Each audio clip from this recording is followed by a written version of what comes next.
All right, let's talk about it. So I just got back from Pro Tour Amsterdam, right, for Flesh and Blood, and I was pretty excited about this one, and also a little bit worried. Um, I have not done well in Pro Tours and Worlds tournaments before. Basically, tier four events, the top tier events, I have not done particularly well in. I've never really had a problem with constructed, but I've always been really bad at draft and limited in general. I don't know, like, well, I do know why. It's because I never practiced it. I've just always rather played constructed. It's just more my style. I like to come in with knowledge of exactly what I'm going to be playing, right? Which is usually some kind of like combo-ish tempo deck or some sort. And so draft, I just haven't put that much time into. And I got really tired of performing very, very well at smaller events that were only constructed. But then the second that draft got introduced to events, I would just not do well, and it was driving me insane because I would do incredibly well all the way up to Pro Tours and then just bomb the actual Pro Tours because I couldn't salvage drafts. So recently, namely the time before U.S. Nationals, I just start putting a lot more effort into draft. And this was Mistvale draft, which was the same as U.S. Nationals, right? So what I did was I just kind of locked in on Kano really quickly for both events. I was like, I know Kano really well. The only thing that's changed is Kindle, so I only have to practice with that. And then I'm going to spend most of my time working on limited. So that's what I did at U.S. Nationals, and it paid off. It paid off tremendous. I ended up going 5-1 in draft at U.S. Nats, which was like the best I've ever done in a tier 4 before with draft. And I cashed the event. Some things had to go really wrong in CC for me. And I ended up 4-4 in CC, which mean I only min cashed instead of doing really well. I was live for top 8 for most of it. And then basically the same thing was my plan coming up to Amsterdam. I locked it on Kano basically immediately, and then I decided to spend most of my time in draft. And some things had changed about draft for this event. Like, there were a couple new strategies around, like this thing called Blue New, where you draft almost entirely blue cards and not the normal like assassin stuff. And I thought that was really interesting. Sorry, I'm gonna pop a cough drop here. I'm a little bit sick. You might be able to hear it. And so I need to keep on top of it. You know, there's like different archetypes for different heroes. Draft priorities were changing, so I had to keep doing some practicing. Now, if you haven't played like at a higher level in card games that have things like draft, it's actually pretty fascinating because there's a lot of things you need to pay attention to, right? You get sit in a pod with 8 people. I know a lot of people who like don't play Flesh and Blood at all watch these videos, so I'm gonna go pretty not in depth. I'm gonna like give you a full background on what this entails. So when you sit down at a Pro Tour draft, you sit down in a pod of 8 people. You have 3 booster packs in front of you, each with 14 cards for Flesh and Blood. You open the first pack, you look through it, you take one card, you pass the rest to your left, and you pick up the pack that's just passed to you from the right. You take one card, you pass, you take these, you pick, and then you pass. At the end, you build a deck and you play a little mini tournament with it, right? You play the people in your pod. One person goes 3-0, 3 go 2-1, 3 go 1-2, and one unlucky person goes 0-3. And it's really important. If you want to win Pro Tours, you have to be successful at draft. There's literally no way around it. Like, if you 3-3 your draft, you cannot top 8 a Pro Tour. That's just how it goes, basically. You have to be successful at draft. How do draft groups get decided? So it gets decided by your seeding up until that point. So if you go 4-0 in constructed, you'll be matched up against other people who went 4-0 in constructed in your draft pod, right? There's a lot to consider. It's not just taking the best card and passing the rest. Sometimes it can be that. But packs have like a standard distribution, right? So let's break it into colors.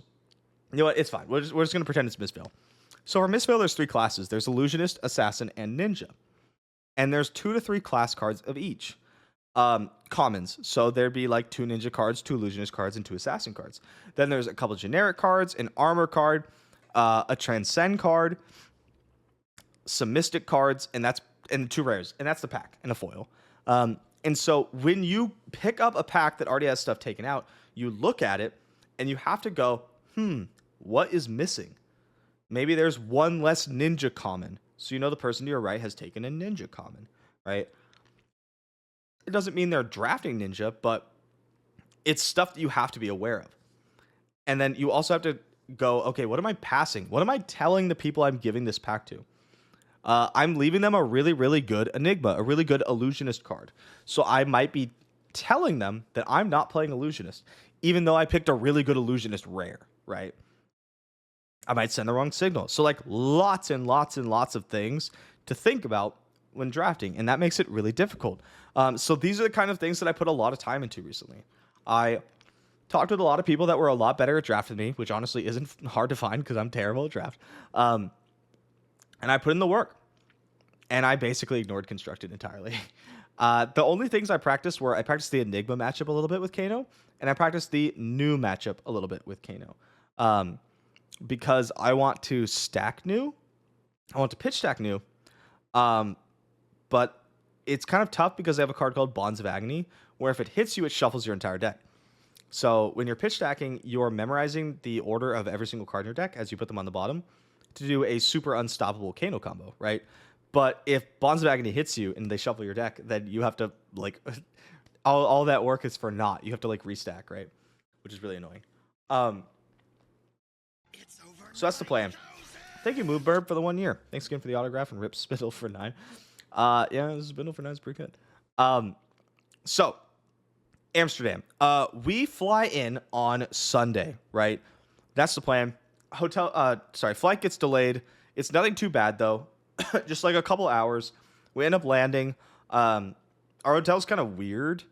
One, they have jars of candy in the lobby, which you could just grab, which was awesome. And I ate so much candy the entire week.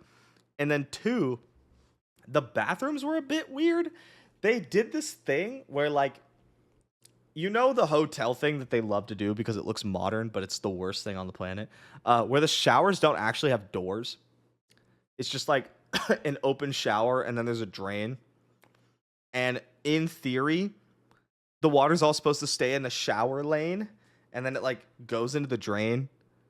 But in practice, you flood the entire fucking bathroom. You know what I mean? So they had that, and I hated that. And apparently, what you were supposed to do was open the bathroom door like this, because the bathroom's like, you walk in, and it's like door, sink, and then on this side is like toilet, and on this side, shower. The door opens like this. And apparently what you were supposed to do was walk in and open the door to where it like actually closed off the shower like that, but leaves the bathroom door open. So someone could still go and pee or whatever else they want to do, right? Which is like a great idea in theory, except the door is fucking see-through. So like, I'm staying in a room with my friend Casanova. You may know him from Runeterra or TFT, right? Or maybe Flesh and Blood. And so if like he wants to use the bathroom while I'm taking a shower, he's just like, it goes and sits on the toilet, and then I'm just naked in the shower, just staring at him, right? Like, obviously this didn't happen, but it's just so awkward. Like, the whole layout, I did not agree with. I did not like. I flooded that bathroom like twice, but this is neither here nor there. I don't even know why I'm talking about this. So, the tournament. Before we get into the practice and everything, let's talk about what's expected. Zen was by far the best deck coming into this tournament. And I still think Zen is by far the best deck leaving the tournament, but that's a bit of a spoiler. Every single decision that you made coming into this tournament had to be made with Zen in mind. Zen is the new Mystic Ninja hero. He's aggressive. He has an armor suite that when he blocks with it, it basically gives him a boost to his offensive potential on the next turn.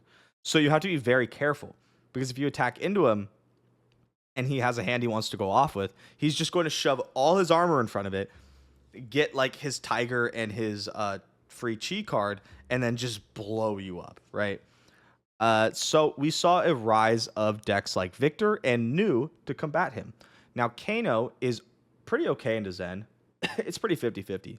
But Kano is very good into Assassin and Guardian, so I was really happy with this. The one thing I wasn't happy with was that Kano is super uber bad into Prism.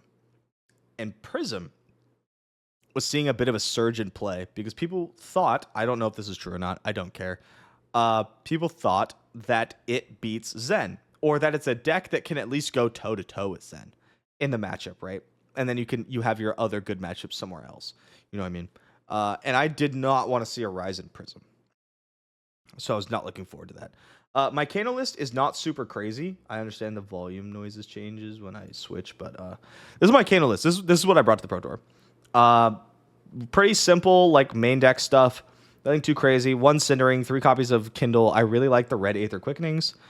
Still rocking Eye of Ophidia. You'll never get me off that card. Potion of Deja Vu is busted with Kindle, and Gaze the Ages is my favorite card in the entire deck.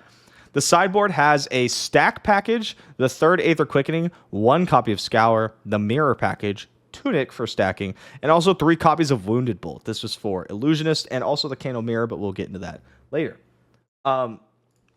So we want to start practicing. So we're like, okay, we found a store, an LGS, not too far away. Walking distance, actually. So we decided to head down there because we can't actually play at the hotel. There's just like no room. So we head down the LGS and we walk in and it's a game store, like a board game store with card game stuff, which is really sick, except for the fact that there's 0 tables. Not like there's not a lot of tables. There's just 0, literally 0 tables. And we're like, hey, it said you ran card game tournaments here. This is where we were told to go.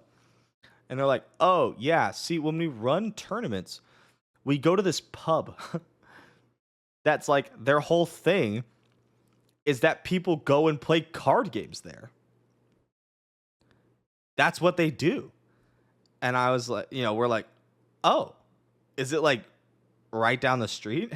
And they're like, no, it's like 2 miles away. So we hop back on public transit and we drive to this pub where we just like show up, order a beverage, and just start drafting. And that's what this pub is. There's people playing Star Wars. There's a bunch of old people playing bridge. People just having some drinks, eating some food. It was actually like a really nice location. The issue was it was like 2.5 miles away from the hotel, which was such a pain in the ass. Because if you wanted to draft, you had to get 8 people out to this pub, which was way more difficult than just saying like, hey, meet me in conference room B, in the hotel that we're staying at. But whatever, we did it. We ended up drafting 2 to 3 times per day, which was incredibly helpful. I got to try out a lot of stuff. There was a really interesting practice draft where I was train wrecked, and I knew I was going to get train wrecked about pick 5. And I pivoted into blue new and ended up salvaging a 2-1, and that was like really eye-opening for me. I think it was really cool. But honestly, like, not a ton of stuff happened practice-wise. I knew I was going to play Kano. I just wanted to solidify my limited stuff. And that's about it. Like 2 days before the Pro Tour, so this is Wednesday night, we go out to the red light district because you have to, right? If you're in Amsterdam, you have to go check it out. And along the way, we stop at this pub or bar that's like 400 years old. And it's really cool. Very like, brick stone kind of place. And so we go and we're drinking, having a good time. And Brandon, who owns Metal Fab Tokens, who's sponsoring me, I'm on the Metal Fab Tokens team, is like talking to the waitress and he's like, hey, is there any like cultural liquor, like alcohol, right? From Amsterdam. And she's like, oh yeah, we have this like gin derivative or like gin precursor that's called something I don't remember. And it was from somewhere in some time that I don't remember. And she's like, okay, and here's what you do. So he orders all of his shots. And she brings out these like tall shot glasses. That's like a double, but it's tall. And she fills it to where it's like overflowing a little bit, right? To where the bubble's like out. And she says, okay, how you have to drink this is you have to lean down and you have to take the first sip without picking up the glass. Is it Jennifer? There's no way that's how you pronounce it. But yeah, I think that's what it was. And she's like, okay, you have to like lean down and you have to take the first sip while it's still sitting on the table. And then after that, you pick it up and you take the shot, right? And she's talking about like where it came from and like all this stuff. And she's going on. And then we all like, do the thing. We lean down, we take our sips. And the second we pick it up and start drinking, she cuts off what she was saying and she leans in and she goes, and it's fucking awful. Right as the taste kicks in for us, and it was fucking awful. It was terrible. Tasted so bad. We're all just like, ah, ah. It was just shooting hand sanitizer, and she's over there just having a good laugh. Like, it was very funny. Really enjoyed that. And then like half of our group is toasted. Like stumbling drunk, right? I've had a couple mixed drinks and like a shot, but I'm fine. You know, I haven't been drinking that much, so I'm pretty like sober. A couple steps before tipsy still, but a lot of our group is destroyed. And at one point, this like Indian man walks up to us and he starts talking to us, and he's like, "Oh, you're American," and you're like, "Yeah, yeah, yeah." And he just starts talking and saying, "Oh, I'm from here." I don't remember where because I couldn't hear him properly. To Daniel, thanks for the sub, man. Appreciate the prime. And he's talking and talking and talking about honestly nothing. And then he flags down this really nice Irish couple, hands them his phone, poses with us, and all we see is someone pick up the phone and say cheese, right? It is over 9,000. Pick up the phone and say cheese. So of course we're all like, right? Takes the picture, hands the guy his phone, and he just fucking bounces. He just leaves. So he just came over, talked nonsense for like 3 minutes, handed some related couple his phone to take a picture of him with us, and then left the building. And the Irish guy who took the picture is like, did I just take a picture of your group with his phone? And we're like, yeah, we don't know either. And then him and his girlfriend sat down and we started talking to them, and they're like doing a whole like European like travel thing. They're traveling all over. I would like to say we had good conversation with them, but in actuality, both groups were very drunk. So there wasn't much like high level quality conversation going on at all here, but it was a good time. And then we headed out to walk through the red light district, which I'd never been to before. I've never been to Amsterdam. This is my first time. And it's crazy. Like, what a culture shock. My God. So if you're not familiar with the red light district, in Amsterdam, prostitution is legal. And the red lights refer to people, usually women, who rent these like little itty bitty, like I hesitate to call them apartments. They're just like rooms, right? And they have a window, like a window door leading outside, and they stand in them, usually in revealing clothing or whatever, and offer services, which would be illegal here in the States. And it's just in public in this like nightlife district. And so as you're just walking down these like street of bars and everything, you can just like look to the left and there's just these women in the doors, and the red lights are up top.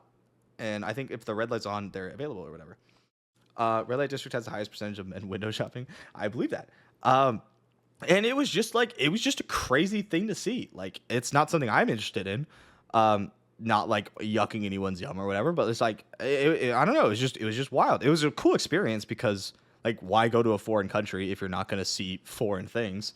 And so, yeah, it was just, like I said, it was a bit of a culture shock, but it was really cool. They had this building there that was fucking gorgeous. I was like, oh my God, that is like just so pretty. We should go there. And then I think Casanova told me that it was actually just a train station, and it was just like the prettiest train station I've ever seen in my entire life. I don't know what that building's called, but I mentioned it, and someone else said, oh yeah, the train station. So it's clearly famous. I just don't know what it's called. I gotta ask, have you tried it? Are you asking if I've purchased a prostitute? No. No, I have not. Like I said, not really something that interests me. Sorry. Amsterdam Central. Yeah, that place was gorgeous. So Casanova and I break off from the group, and we just go stop around random pubs. Casanova has been in Amsterdam before, so basically we just went to pubs and bars that he's been to in his prior trip, which was neat because he's like, oh yeah, like I went to this place and people were buying us drinks, and I went here and my friend got really sick, that kind of stuff. So we went and we bought like overpriced cocktails. Amsterdam's expensive.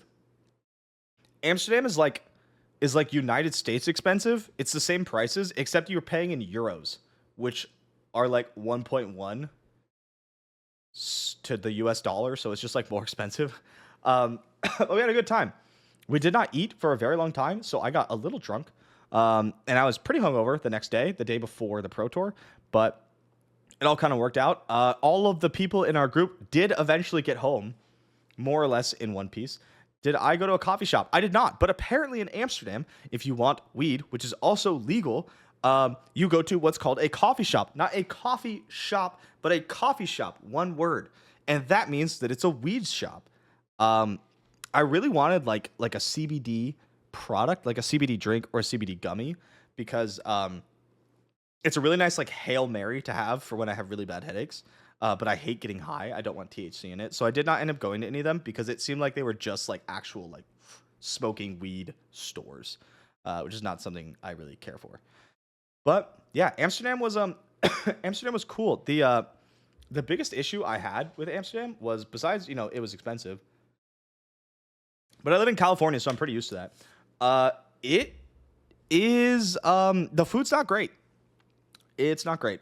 It's mid. Yep. And I know that some people are going to yell at us, but the best food we had the entire week was Asian food. Which is not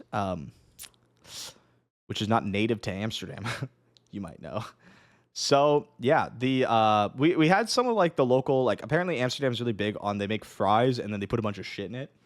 And that was really good, but it's more like a street vendor snacky type food than like an actual meal.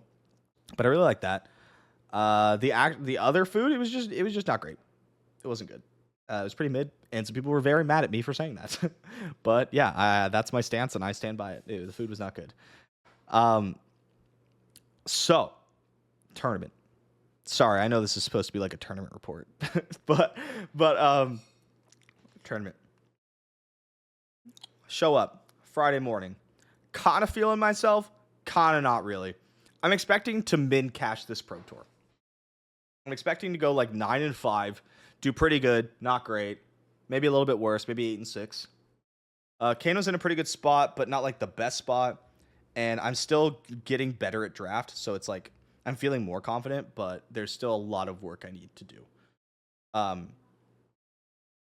sit down, and my round one opponent says, "Hey, I'm playing Enigma." And I feel pretty good in the Enigma Kano matchup, right?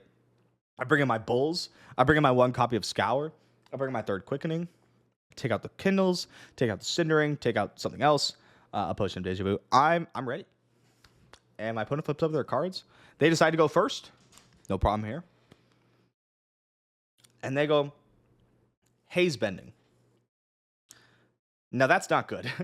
Because most Enigma lists no longer play the Spectral Auras, and Haze Bending specifically is really bad for us. So I have cut 2 of the 3 Scours from my deck list. So I only have 1 Scour left to kill that Haze Bending. But not a huge issue. We could deal with that. It's just gonna, now we're playing the game a little bit on hard mode. Then my opponent casts Sacred Art, making 2 Spectral Shields, putting counter on them. And they pass priority. That's a good start. But with any spell off the top, I can basically start wiping the board.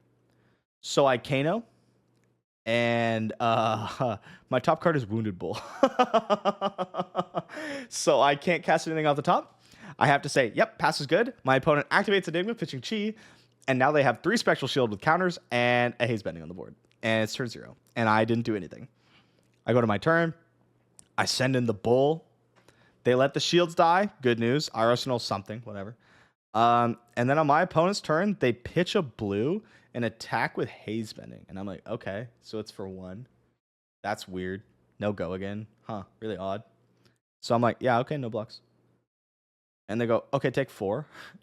And I'm like, what? 4? It should be 1. I look at my opponent's board again, and they're playing Iris of Reality. Iris of Reality Enigma. Which is a really good matchup for Kano. If you have all 3 copies of Scour, which I do not. If you can keep tempo, which I do not have because of how the game started. It's it's not looking great. We play out the game a bunch. I get phantasmaclasmed a couple times where my opponent like tucks my wounded bull. That sucked. Um, take a lot of damage. Finally find the scour to get rid of the haze bending, and my opponent plays shimmers that I can't kill. That sucked. And we get to a point where it's the combo turn of the game. Now I have blue, blue, yellow, red in my hand with like some E-pots out, D-pot on the field, card and arsenal, and I kind of need the combo. So I hit with like wildfire into spindle, and I get to opt 5 or whatever. And I'm opting. And I just need to do like a little bit more damage. Yellow, yeah, it's Toma Fendal. I just need to do a little bit more damage. And I'm opting, and every way I do the math, I'm off by 1 point of damage. But there's only like 6 unknown cards left in my deck because I have a pitch deck going. So I'm like sitting there just trying to do like a bunch of probability math over and over and over again in my head. Well, how likely is it that I hit the red tome in my deck? It's 1 of 6, right? What if I do this first? What if I do this first? What if I do this and then I crack rags? What if I put these cards here and I deja vu and I draw these 2 first? What if I do this, right? Like, the combo turn was so difficult that I took 17 minutes. 17 minutes to figure out my line of play. At one point, a judge comes up and he's sitting there and he's watching. And I really don't want to get called for slow play. Because, like, this is the only, like, this is the last turn of the game, right? We have plenty of time on the clock. But if I'm not forwarding the game state or whatever, the judge is going to make me make a play. Which I don't want. I want to take my time because this is the last decisions I have to make. And then the game is over. And so, like, 2 minutes go by and I say, sorry, judge, I know I'm taking a long time. Like, it's just the last turn of the game. Like, I have a lot to think about. And he's like, oh, don't worry. I'm not here to, like, I'm not here for that. I just wanted to watch. So we got a judge coming over and watching the game for like 3 to 5 minutes just because he wants to see what happens. Not actually to do any judging, and I thought that was hilarious. But I end up making a line, digging for the red tome. I don't hit, and I do lose the game, unfortunately. I'm 1 card off, and I die. But it was super sick turn. I got to do my favorite part of Kano, which is like try to solve the puzzle. And unfortunately, I didn't. I think I took like a really high line, a really good line, and just didn't get there. So I start off 0-1, which is unfortunate because like there's a lot of matchups with Kano that are kind of coin flippy, like Zen. And I'm not the most confident in my draft. And I feel like I should destroy Iris Enigma. It just didn't come together. Round two, I play against a Zen player. And I'm looking at my Twitter thread. I literally made a Twitter thread on what happened during PT Amsterdam just so I could reference it for this video. Round 2, I'm playing against Zen. I stick like, he was a fan. They played really well. And he beat me up. It was an incredible game. I had so much fun. Round 2, I played against a Zen. And I have a spot where like I have a potion of deja vu plus like energy potion. And I have like Gaze the Ages in my arsenal. And then I draw into another Gaze the Ages. So I get to like pitch some stuff. Ragamuffins my Gaze. Cast Gaze. Stormstrider's Gaze. Opt. Put them back in my hand. Pitch them again. Potion of Deja Vu. Both of them. Pick them back up. Cast them again. Like I cast Gaze the Ages 6 times that turn. And just absolutely obliterate my opponent. Right? Like, anytime you get to opt that much, your opponent's probably just going to die. Sometimes that doesn't happen. Spoiler alert. But this time it did. My opponent exploded. I, like, triple kindled an Aether Flare. It was nuts. And then round 3, I sit down against Easton Douglas. Really, really, really strong player. I think he top-aided, like, Worlds on Slapdash. And he's playing new. So I board in the stack package. All the sing blows and everything. Which means that I can't just combo off on a whim. Because if I activate Kano and the top card of my deck is like Sink Below, then it just stays there. I can't cast it, right? I'm stuck. And Easton flips over Arcane Barrier 0. And I'm like, oh, sick. This is unlosable. And he's basically thinking the same thing. He's like, yeah, it's so unwinnable for me. I'm just going to play Arcane Barrier 0 and like let Kanos beat me. It's just unfortunate that I ran into Kano. He also ran into a Kano in round 1, I think. And so we sit down and we start playing. And I cast Spindle on turn 0, hit for 5, opt like 5 cards to the bottom or whatever. And then I basically don't cast another card for like 5 turns. I'm just drawing like all reds or all blues, or he throws really disruptive stuff I have to block. He hits me with, like, he comes after me with bonds or something. I have to throw my whole hand in front of him. Like, I basically don't cast another card till I'm single digits, and he's still at like 34. And then I have to kind of like do a mini combo.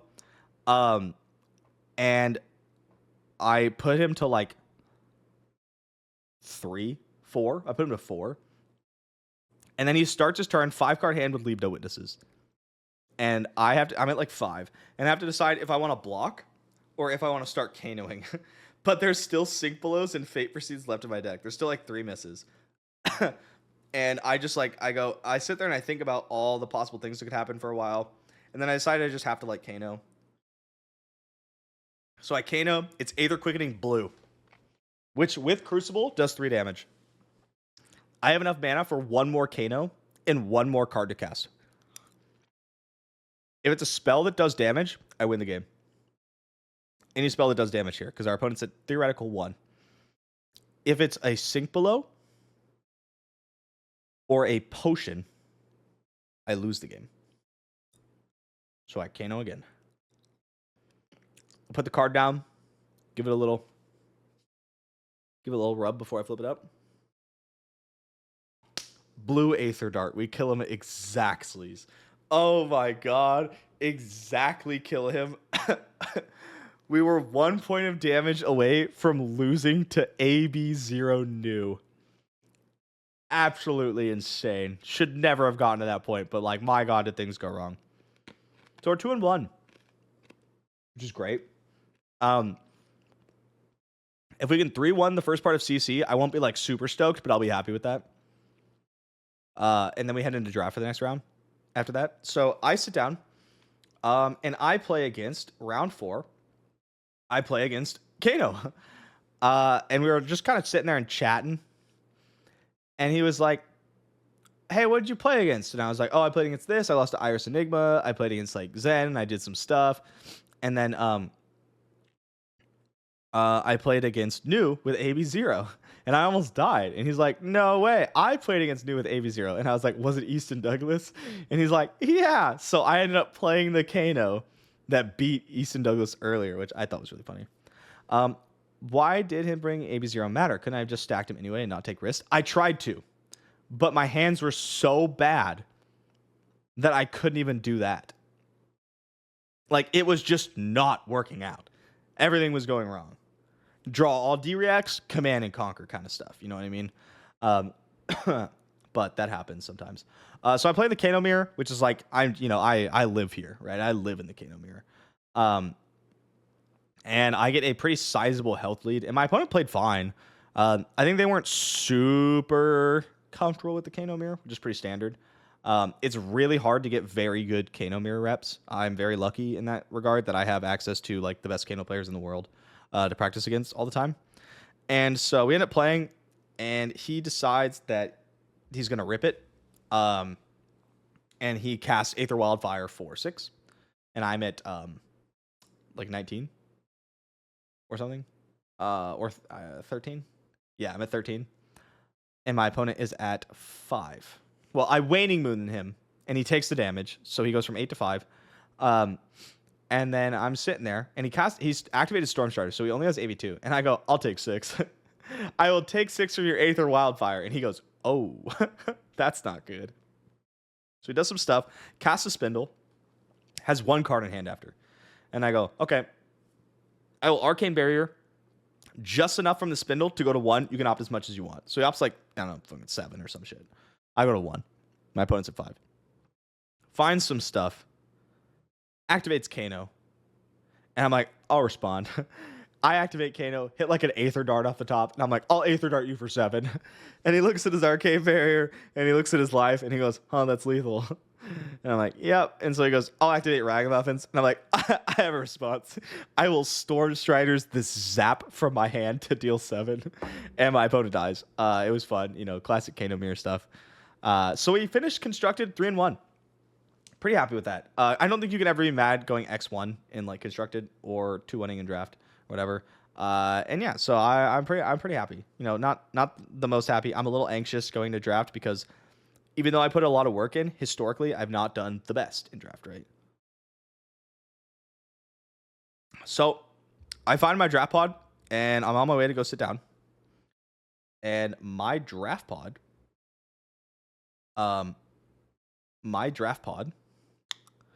has Evan Herndon, U.S. national champion. Michael Fang, Pro Tour champion. And Yuha. I don't know Yuha's last name, but Yuha is an incredibly good player whom I believed ran a section on Arsenal Pass about how to play limited. Incredibly good limited player. So there's 3 of some of the best players in the entire world sitting at my pod, and I am not fucking stoked about it. I sit down, and we start drafting. I'm trying to stay open. I first pick Uphold Tradition, the Enigma arm piece, because I prefer to play Enigma, and it's one of the strongest cards in the set, so I slam that shit. And then I get past Strides of Reprisal. I believe that's what it's called. The Zen Boots, right? Which is also a bit of a signal. Like, people usually don't pass those. Those are very... People who are playing Zen usually don't pass them. They are very sought after. So I picked that too. So I have 2 of the marquee equipment for classes, different classes, in the first 2 picks. I picked like 2 generics, and then I think like pick 5. A very good red Zen card gets passed to me, and I slam it, and I go, okay, here we go. That's a sign, right? End up drafting Zen. Draft goes pretty well. In pack 2, unfortunately, I don't get much. There's clearly a lot of ninja cards still in the packs, but they're just not very good. And then in pack 3, I do get some good ninja cards, but nothing's like insane. So my deck's very good. It's not like busted, but it's very good. And it's only very good because Michael Fang was 2 spots away from me to my right. So he was passing me on 2 out of 3 packs, and he was the only other Zen player in the pod besides myself. And in pack 2, when I'm supposed to get super paid off, there just wasn't very good Zen cards in the packs. But in packs 1 and 3, Michael Fang took all the best Zen cards. So my Zen deck is really good. Probably better than like everyone else's deck in the pod besides Michael's. So I'm feeling pretty decent, but I'm like, oh, I can't beat Michael. That's not gonna happen. Round 1, I sit down across from an Enigma player, and I sit down across from a new, and I just do a lot of damage. It was 2-3-3. It was 2-3-3. Yes, 2 Zen, 3 Enigma, 3 new. Also, did you guys see the stat that in the Pro Tour, the heroes drafted was like 165 news, 165 Zens, and like 164 Enigmas. Like, it was the same all across the 3. The only reason why it wasn't exactly the same is there just wasn't one more player in the Pro Tour. How fucking insane is that? Like, that's so nuts. Anyway, I play against new. I just do Zen stuff. I just like attack for a bunch. And then there's a spot where my opponent's at 5. And I'm thinking they have the go to 1 life, flip up your chess piece, Battle Worn 2 thing, because they're playing new. And I attack with the 0-for-4 that says you can put a card from your hand down on the bottom of the deck, draw a card. And so I tuck a Crouching Tiger to draw a fresh card. And my opponent clearly doesn't want to block because they want to go to 1 to flip their chess piece. And I draw Grain that tips the scales. An instant speed +1 to any attack. And my opponent goes, damn, that would really suck if you drew Grain that tips the scales here. Wouldn't that be insane? No blocks and dies to Grain that tips the scales. I was like, that would suck if I drew Grains. That would be insane. So I'm sorry about that one, opponent. They were a really good sport about it, which was very nice. I kind of expected them to be bitter, but they were not. They were very, very friendly. So we win the first game of the draft. Game 2, we're up against Enigma. And my Enigma opponent goes turn 0, Red Waxing Spectre. which is like one of the best Enigma cards. Flips up Untold Tradition, plays something else, passes. Incredible start. And then my hand sucks. I attack for 7 total. They just block it, and the Waxing Spectre never fucking dies. We get really deep in the game, and I'm about to turn the corner. I have a huge setup turn, and I draw 4 reds. I Arsenal Red Bastion, which is a 2-card 7, because I only drew 1 blue on the turn before. And then I draw 4 reds and promptly lose the game on the spot. And I was a little bit bitter about it. So 1-1 in draft. I end up playing against a new Evan, U.S. national champion. And we play a crazy game where I'm super far ahead. Super far ahead. He's in the abyss. He's at 1, has to block every single card, right? So I'm taking all 4 cards every turn. He gets to Arsenal something, though. So like 1 turn he blocks with 3 cards and Arsenal's a card. And then I draw a quad red hand again. My deck is half blues, but I drew a quad red hand again. So the best that I can do is attack for 3 and attack for 3. He blocks 3, keeps 2 cards and his card in Arsenal. And he goes, huh. And he tanks for a while. He thinks for a really long time. And then he goes, I guess I'm just going to have to flip it. And he casts, I think it's called like Attune the Cosmic Vibrations or something. It's a 0 cost attack for 2, block 2 card. It's a blue. And it says, when it attacks or defends, your opponent flips the top card of their deck. If it's a blue card, it gets +3 attack and +3 block. So he attacks for 2. But if I flip a blue card, it gets +3. And I'm at like 6 or something. Or let's see, hold on. I'm at like 3? 2. Maybe 2. Yeah, I'm at 2. Sorry, I'm at 2. So he flips, and it's grain that tips the scales. So it's +3, and he's like, yes! Now, here's the awkward part. He's got a card in hand and a card in arsenal. I have 1 block of equipment and a couple cards. If I can keep a blue in my hand and my arsenal card, I'm going to win the game. Because I have Harmony of the Hunt, so I'm going to go 3-2-1 with just a blue card and my arsenal card. I have 2 2 blocks and 2 3 blocks. 2 reds, 2 blues. Here's what we have to think about. We can assume, that the card in arsenal is not a 0 cost attack. Because otherwise he would have played it instead of arsenaling it on the earlier turn. He's got an unflipped leg piece that we know is Aqua Lapse, which is 1 cost, flip it, go again. Give an attack, go again. Because if it was the other leg piece, he would have used it already. So with 1 card in hand, 1 card in arsenal, we can rule out 0 cost attacks in arsenal. We can assume that the card in arsenal is a pump spell,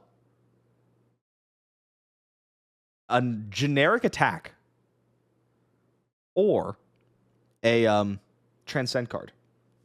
Now let's walk through this. If it's a pump spell, hiss, venomous bite, or anything, and I only block 6, and my opponent casts a red pump spell, I die every time. If I put the equipment in front of it and block 7, I only die to red venomous bite. However, if it's not a pump spell, if it's a generic attack, then I would block, let's say I block 7 to play around the attack reaction. My opponent flips Aqua Lapse, gives it go again, and comes in with an attack that costs 1 or 2. And then I only have 4 block. And I won't be able to attack back with anything, and I might just be dead on the spot. That's another thing to think about. Third possibility, it's a transcend card. If it's a transcend card, my opponent can cast it, give go again, activate new, or swing dagger. Now here's the thing. If it's a transcend card, my opponent can activate new, which banishes my grain that tips the scales, which could give their thing +1. So if I block with a 3 block and my armor, I lose to a pump spell and a transcend card, but I beat an attack in arsenal. If I block for 7 on the helmet, I beat a pump card and the transcend card, but I lose to in attack and arsenal. If the transcend card is specifically pass over, then my opponent gets to give it go again, attack with my blue flex clause that they would have banished from arsenal, and could possibly grain the tips of scales to push it over. So I tank for like 10 minutes, and I end up deciding to block 7 to play around the pumps and the transcend card, and my opponent ended up having pass over. So they pass over, banishing my blue flex clause, give their thing go again, attack with blue flex clause. After activating new, and they banish my grain. I block 2, and I don't take any damage. I go to my turn with Harmony of the Hunt and a blue card, and I end up sealing the game. I get there. Which was just so fucking stressful. Oh my god. Poor Evan had to play against Michael Fang, Yuha, and then me. Like, really had to run the gauntlet there. Not that I am nearly as good of a limited player as the other two, but like, that is brutal. So we finish out draft 2-1. I am always happy to 2-1 Pro Tour drafts. Always. Maybe there'll be a time when I'm not happy about that anymore if I get good enough at it, but that is not today. I am always happy to 2-1 drafts now. We escape day 1 at 5-2 going into day 2. Now, in the second day, it's draft first. And I'm a little worried about it because I'm still not super convinced that I'm like can stick the landing on draft, right? So I sit down and we start drafting. And I first pick Red Spectral Manifestations, one of the best Enigma cards in the set for draft. Because it sends a clear signal to my left that I want to play Enigma. And I like to play Enigma. And yeah. And then I open my next pack. Or I get past the next pack. I pick it up and I look at it. And passed to me is Cosmic Awakening, which you may remember from my National Storytime as the card that I cast all 3 rounds to attack for 20 that let me 3-0 my Nationals draft. Obviously, I snapped that shit up. It's a pretty obvious pointer that my opponent is not playing Enigma, because Cosmic Awakening Enigma is nuts. So I have Red Spectral Manifestations, I have Cosmic Awakening, and I'm feeling really good. The next pack, I take a Keikoi. And then the next pick, I take the red... Sorry, not a Keikoi. I take the helmet. Uphold Tradition. And then the 4th pick, I take the rabbit. You have 1 HP. You flip it up. Ward 4, Enigma chess piece. And I'm feeling really fucking good. Now, there are, at this point, no Transcend cards left in any of the packs. Not a single one. Everyone's taking them. Which is bad, because I need the Transcend cards for Cosmic Awakening and for Enigma. So I ended up just taking a million blue Mystic cards. I'm basically playing blue Enigma. And then at the very end, there's some new cards left over. There's a lot of new going around. It's like Red Tide Chakra and like another really good new card. So my final draft is like 2 Enigma equipment, Cosmic Awakening, Spectral Manifestations, a bunch of really good blue cards, and then like 2 or 3 really good new cards. Going into pack 2. Now here's the thing. I'm sensing Enigma is not very open. But new is. Now, I am incredibly down to switch to blue new. In fact, I kind of want to. And play blue new Cosmic Awakening. That seems awesome. So that's kind of what I plan to do. Open my pack. Take the Transcend card. I literally don't care what it is. Because people are like first picking these. And I need them. And then read the signals. And maybe pick up the new cards. So I slam Grain the tips the scales, pass my pack, take the pack to my left, and there's Red Spectrum Manifestations in it. And I'm like, oh, okay. I guess like all the Enigmas are just to my right. So what I'll do is I'll farm the Enigma stuff to my left, and then in pack 3, I'll just take blues and all the Transcend cards and maybe some Keikois, and I'll have a fucking insane Braino deck. So that's what I do. Slam second Red Spectral Manifestations, which is like nuts to have. Red Spectrals, it's insane, right? And so What ends up happening though is that Enigma is clearly not open on my left. And I watch as there are 0 Transcend cards again. So I have like 1. I pick 3 a Transcend card, giving me 2, but I want like 7 when I have Cosmic Awakening and I'm playing Enigma. And there just aren't any. It's not like I don't take them and pass them. There just aren't any in any of the packs. Everyone's just like second picking them. So we go through the pack. Enigma's clearly not open. And I'm like, oh, I fucked up. Like, I should have switched to new. I should have switched to new. And I just did not do it. And then pack 3 comes around. I first pick a Transcend card. I second pick a Transcend card. And that's it. There are no more in the entire draft. I have 4 Transcend cards, 2 pieces of armor, and a fucking dream. My deck is a train wreck. A train wreck. It's turbo dog shit poop butt. I sit down across from a Zen player. The final breakdown, by the way, of that draft is 4 Enigmas, 3 Zens, 1 new.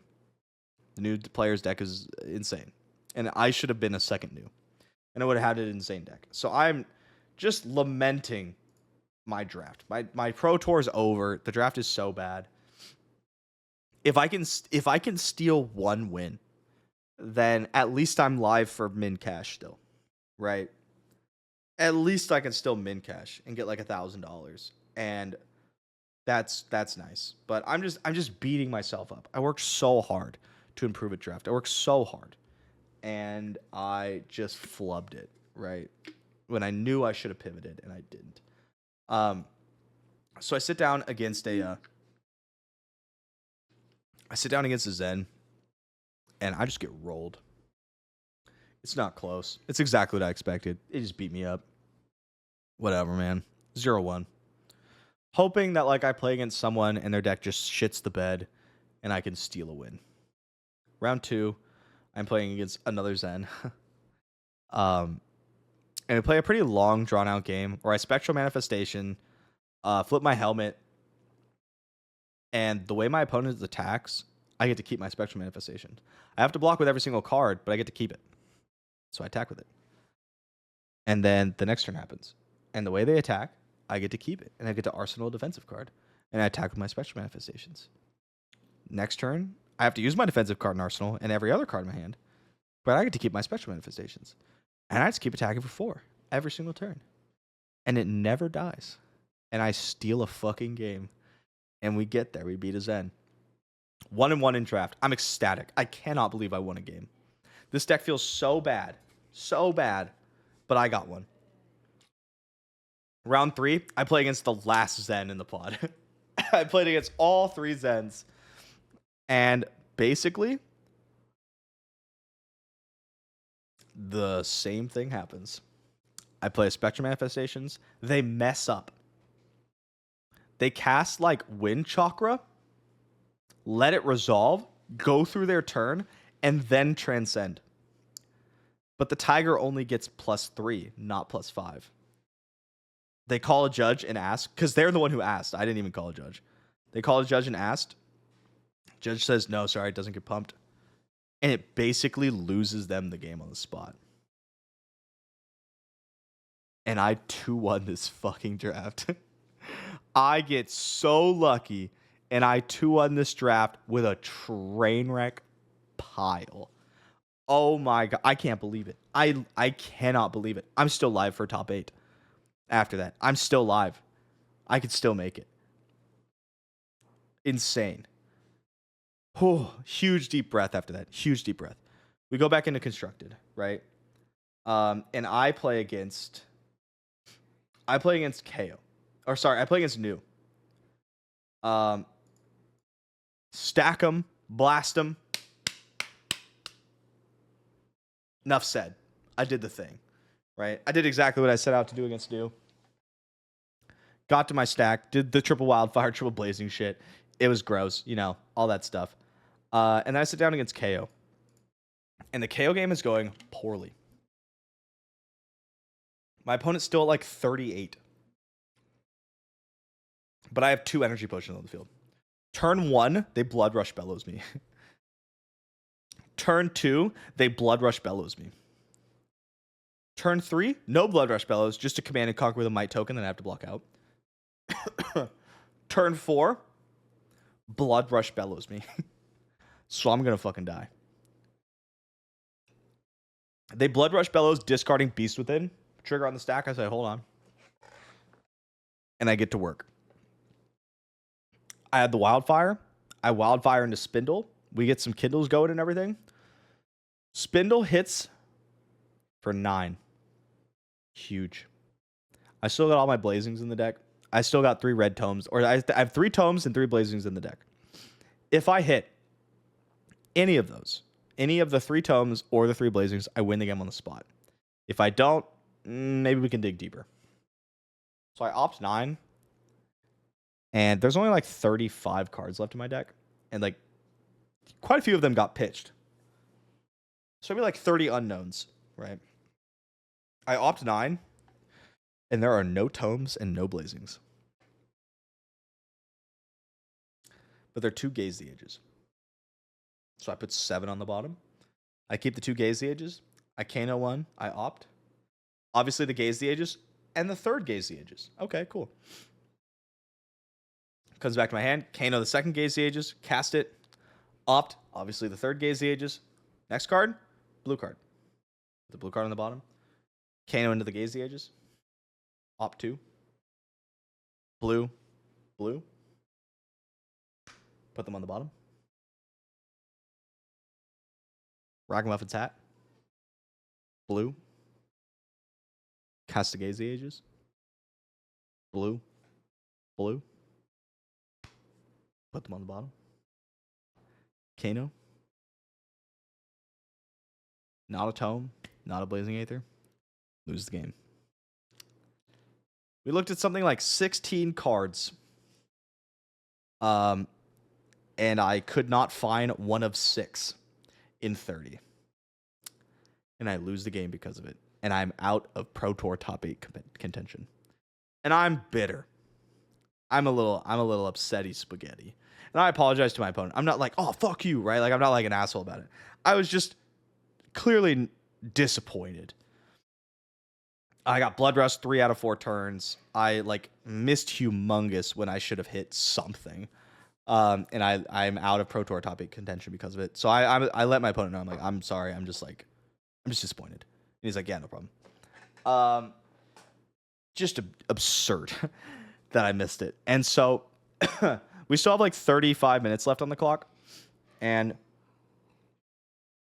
I'm like, man, it sucks that it's like we have so much longer left. Because I have to just sit here and wallow in the fact that I lost so bad. Or that I got so unlucky or whatever. But it's whatever. So I'm sitting there. I'm wallowing. Excuse me while I use this throat spray. My throat's hurting.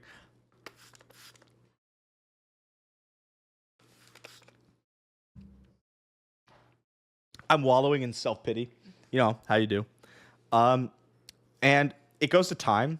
And then they're still in their game playing. So it's like 5 minutes past time. 10 minutes past time. And I'm like, God, I've been sitting here wallowing for like 45 minutes. I just want to like play the next game, right? And so we asked one of the judges, we're like, hey, what's going on over there? There's one game going. And they go, oh, okay. So they got deck checked. And there was concerns that 6 of the cards in one of the players' decks were fake. So there was a whole shindig about it. All the judges got together, started talking. But turns out they weren't actually fake. They were just French, which had a weird printing that looked different. So this entire delay took an hour. So the entire round was done by the time these guys got to start. It was like already 5 minutes over by the time they started. So we're like 5 minutes in to their actual game. And I've been wallowing for 45 minutes. I just want to get to the next round. So I go, what's the matchup? And they go, it's the new mirror. The assassin mirror. the literal slowest fucking matchup in Flesh and Blood right now. I'm like, you're kidding me. You're kidding me. They're only 5 minutes in. It's gonna be another 50 minutes. So it is. I have to wait another 55 minutes until the next round starts. Just sitting there, wallowing, being upset because I just got knocked out of top 8 contention due to not finding my shit. And I'm like, this sucks, bro. But we finally get back into the games, and I end up playing against Nick Butcher, who does not seem stoked to play against me. It's a really bad matchup for him, and he knows it. And so I'm gonna try to stack him. And the whole time we're talking, because I'm like, I know who Nick is, and Nick knows who I am, but we don't like talk. We never like hung out before or anything, right? But I know he's a really good player. A lot of respect for him and everything. He seems like a really funny guy. We've been like around the same groups, but I've never like had a conversation with him. And I just cannot tell if he's just like really dry sense of humor, really upset he got this matchup, or he really doesn't like me. I cannot figure it out. And so we're playing this match, and we're talking, and blah, blah, blah, and I'm like, holy shit, this guy hates me. This guy does not like me. We're playing the whole thing. He has a super sick pump fake, where he, like, Codex of Frailties, discards an extra card to go get Bonds of Agony, casts Bonds of Agony, and his entire plan is to get me to overblock, which I do. I just put my hand in front of it, basically. And he gives it go again with the Transcend card, and then, like, Command and Conquers me or something. And it was a super sick pump fake, which got me. But I did end up getting there. Got to the stack, did the thing. I just kind of showed him the cards, and he's like, yeah, you got it, whatever, fist bump. And after that, he was way nicer to me. So I think maybe he was just upset about running into a really, really bad matchup or something. I don't know. Maybe he hates me. I'm not sure still. But that's how that went. Got the win, got the stack. He played a really cool play though. And then the very last round of the Pro Tour, I play against Chandler. I think his last name's Toe, Chandler Toe, like T.O., I'm pretty sure. And he's playing Reinar, and I just do Kano shit and just like blow him up. It was just nasty. Do the thing, get there, combo kill my opponent. He's really nice, really good sport about it. And I finished the Pro Tour 10-4, which was good enough for $1,500 and another PTI. Chandler's a local guy, super nice dude. No, he's very nice, very fun to play with. But yeah, 10-4. This is actually, believe it or not, my first ever Pro Tour cash. Because I, up until this point, could not draft. At all. Which was really holding me back. So it felt really nice to get that monkey off my back. I have like such insane rates at like battle hardens and callings, but I just could not ever convert at Pro Tours. So finally got to cash a Pro Tour. I finished in 25th place, which I'm really happy about. Uzuri ended up winning the Pro Tour, which was crazy. Was stoked to see Japan win it though, since they're like new and everything. That was so cool. All in all, it was just a great event. It was really fun. That was kind of my Kano send-off, because Rosetta's coming out and I'm going to be playing the new Wizards most likely. So it was just really nice to have like one more good finish with him. I wanted to top 8 the Pro Tour with Kano so badly though. So badly. I was looking at like that Pro Tour champion Kano they had in the case, and I was like, oh my God, I want it. I ended up playing the LL event the next day. I played Chain. I absolutely got bodied by KO, Berserk KO in round 1. Ran it back. Got an IP2 against Starvo in like round 5 or round 6. And then punted my face off for the rest of that game to get knocked out of top 8 contention for the Battle Harden. But that was sick. Living Legend is so fun. Highly recommend you give it a shot if you can. All the deck, like so many decks are good. It's just such a blast. Alexander 4 ended up winning the Battle Harden, the Living Legend Battle Harden on Kano, which was so sick. How to get the IP? I filled out my deck list wrong. I just like put Mavrian Skies in the wrong color and Seeds of Agony in the wrong color. And so they were like, just a question, what color are your Mavericks, guys? And I was like, oh, they're blue. What color are your Seeds of Agony? Oh, they're blue and yellow. And he's like, okay, because you wrote red. Like, oh, sick. So that sucked. That was my fault. But yeah, it was super good time. That after the Living Legend tournament, I ended up in 27th global ranking in Elo. I'm 27th in the world right now, which is great because that gets me a free invite to Worlds, which is fantastic. I don't have to spend a PTI for Worlds if I could keep above 75th. I have the Florida tournament, the Tampa Bay tournament, coming up for the Rosetta release event, which has a calling, which is rated. And so if I like bomb that, I could fall out of 75th, top 75. But if not, I get a free, I basically get a free PTI for Worlds, which is great. I have 5 PTIs right now. I am selling some of them because I need the money because I haven't found a job yet. But yeah, I'm just so excited for Tampa. I'm really loving Flesh and Blood right now. Just having a great time. I am going to be, I talked about this a little bit on Twitter. I figured I'd put it in this video, even if it's the very end. But I'm going to be putting out some really high-level Kano content. I'm going to be writing a really big write-up on how to properly play Kano, sideboard Kano, and all the various matchup plans. And I'm planning on starting a Patreon for it. So it would just have the Kano stuff. And then as Rosetta Heroes come out, I plan on making strategy stuff for the other wizards. I know that people like Wizard, but it's really hard to learn how to play Wizard well. So I want to make content for that. So that's what I'm going to do. Keep an eye out for a Patreon announcement, probably on Twitter and stuff, and YouTube. And yeah, wins Worlds. Worlds is in the very, very, very end of October. It's in Osaka, Japan. And I'm so stoked. I will be in Tampa, yes. Yeah, just really exciting. Really, really liking Flesh and Blood right now. I hope LSS sends me a spoiler card for Rosetta because I just want to talk about the Wizards more. But yeah, this was a really rambly story time, and I know nothing crazy happened, but I'm just glad to book a dub. You know what I mean? So yeah, thank you everybody for coming by. Appreciate you listening to me ramble about stuff, and I'll see you guys next time.